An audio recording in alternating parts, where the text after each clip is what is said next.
Okay, so we've just gone over COINTELPRO and their surveillance around Black America, right? The thing that really ended the civil rights movement was the introduction of drugs into the Black community, the wide accessibility. And the government has admitted to doing this, right, in order to end the civil rights movement. After that happened, Nixon declared a war on drugs. He said, we must stop the abuse of drugs by any means necessary. If you read the new Jim Crow, it extensively talks about how Nixon contributed a mass amount of money to cops and police departments all over America to arrest as many people as they could who were carrying these drugs. And who was carrying all the drugs? Black people, right? Because they just introduced it into the community. There were people also who were pulled over or had suspectable reasons to be pulled over or searched and didn't even have drugs, right? So Black people, again, were being super policed, and they used many tactics, right? They were trained. What they would usually do is that they would go around and ask, may I search your car? May I search your bag? And under the Fourth Amendment, you can say no, but like most people don't know that, right? That's another thing. They play on people's like ignorance, right? But even if you did know that, even if you were like, it's the Fourth Amendment, I say no, what they would do is that they'd say, oh, well, would you, we're just going to have the dogs like sniff around, right? And the thing is that that's like a loophole, right? So, okay, they listen to you consent and say like, no, I don't want to be searched.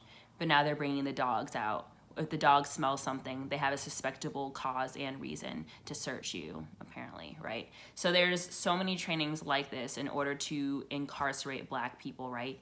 And under the 13th Amendment, slavery is abolished except for when you're in prison. So we have a mass incarceration of Black people, right? And they're put into prisons in which they're expected to, one, I don't even like prisons because of the violence that occurs, and most of it from correctional officers. And they use also, if you watch the Kalief Browder story on Netflix, they use actually inmates to maintain social control, essentially.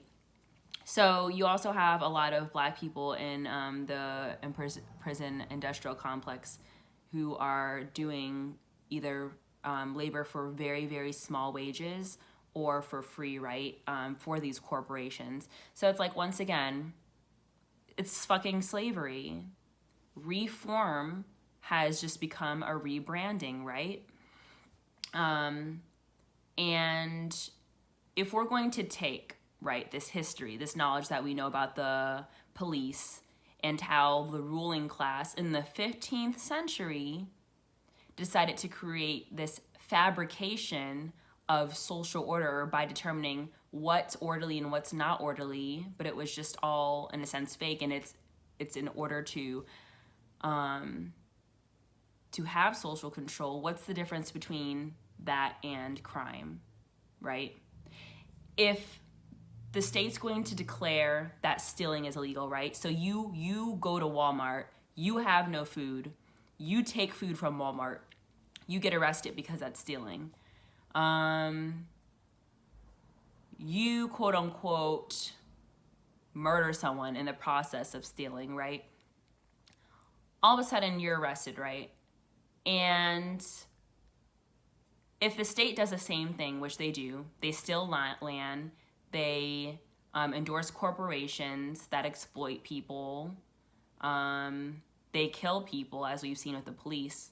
If we wanted to say that's illegal, hold them accountable, they're not held accountable.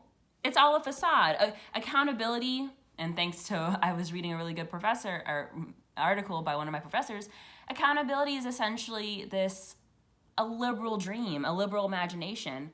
What does accountability look like? We can't say, hey, you're committing crimes to the state, because the state is allowed to dictate what crime is.